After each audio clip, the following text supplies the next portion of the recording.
आज के electro homeopathic video में आप सभी का स्वागत है। आज के वीडियो में हम आपको इलेक्ट्रो होम्योपैथिक दवा कैंसरोसो नंबर 4 C4 के बारे में बताएंगे कि C4 की क्या कंपोजिशन है, इसको आप कहाँ कहाँ प्रयोग कर सकते हैं और किस दवा के कॉम्बिनेशन में आप इसको ले सकते हैं। तो सबसे पहले हम इसके इंग्रेडिएंट प्लांट्स के बारे में चर्चा करेंगे। तो C4 दवा जो है इलेक्ट्रो होम्योपैथिक, ये 4 घटक पौधों से इंग्रेडिएंट प्लांट्स से मिलकर बनी हुई है। पहला प्लांट है बिंसी टॉक्सिकम ऑफिसिनेल, ये 10 पार्ट्स है। दूसरा प्लांट है कोनियम मैकुलेटम, ये 40 पार्ट्स है।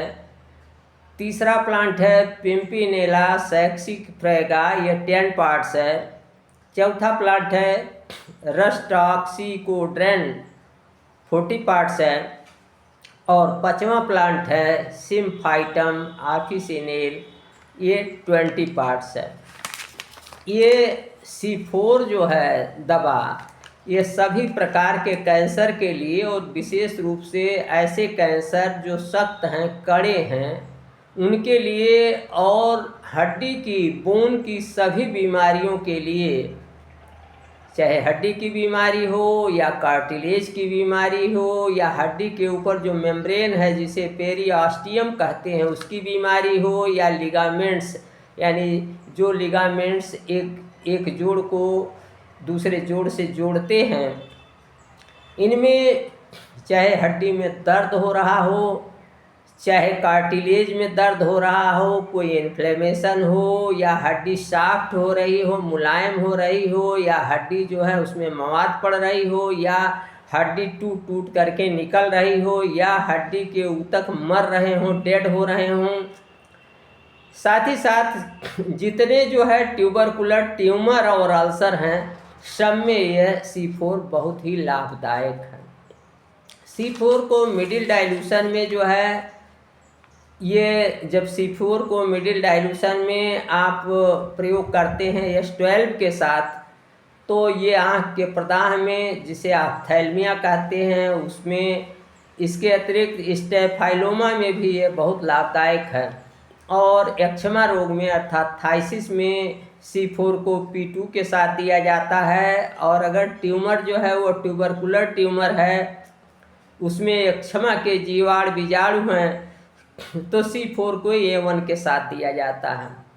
और अगर अल्सर है तो वहाँ भी C4 को S1 के साथ दिया जाता है मिडिल डाइल्यूशन में। इसी तरीके से अगर किसी को कंठमाला है, स्क्रोफुल्ला है, तो ऐसे व्यक्ति को C4 को S1 और A3 के साथ दिया जाता है। अर्थात आप S1 और A3 के साथ जब C4 को देंगे तो ये स्क्रोफुल्ला को ठीक करेगा। ये C4 का प्रयोग आंतरिक और बाह्य दोनों रूप से किया जाता है। तो C4 का प्रयोग अगर आंतरिक और बाह्य रूप से किया जाए तो ये हड्डी की विभिन्न बीमारियों के लिए, चाहे वो दर्द हो, चाहे वो पीड़ा हो, चाहे परेशानी हो, प्रदाह हो, इन्फ्लेमेशन हो, चाहे हड्डी की सड़न गलन हो, चाहे उससे हड्डियां टूट टूट करके निकल रहे हों, या ट्यूबरकुलर ट्यूमर या अल्सर हो, सब में समान रूप से लाभकारी है। तो C4 दवा जो है बहुत ही अच्छी दवा है और यह विभिन्न प्रकार से विभिन्न कॉम्बिनेशंस में अन्य दवाओं के साथ, जैसा कि मैंने बताया कि जब C4 को आप S1 और A3 के साथ देते हैं तो स्क्रोफुल्ला के लिए बहुत ही लाभकारी है। जब C4 को S1 के साथ देते हैं तो ये अल्सर में कार्य करता है। इसी तरीके से जब C4 को आप A1 के साथ देते हैं, ये ट्यूबरकुलर ट्यूमर में अच्छा काम करता है। इसी तरीके से जब C4 को आप S12 के साथ देते हैं तो ये ऑप्थेल्मिया में, आँख आने में की बहुत अच्छी दवा है। मैं अपने YouTube चैनल डॉक्टर प्रेम नारायण पर नित्य प्रति इलेक्ट्रो होम्योपैथिक और होम्योपैथिक वीडियो अल्टरनेट क्रम में डालता हूं। और यदि आपने अभी तक मेरा YouTube चैनल डॉक्टर प्रेम नारायण सब्सक्राइब नहीं किया है तो आज ही सब्सक्राइब कर लें। ताकि आपको नई नई अपडेट, नई नई होम्योपैथिक, इलेक्ट्रो होम्योपैथिक जानकारी आए दिन मिलती रहे। आज के वीडियो में इतना ही। नमस्कार, मैं डॉक्टर प्रेम नारायण। अगले वीडियो में फिर मिलूँगा।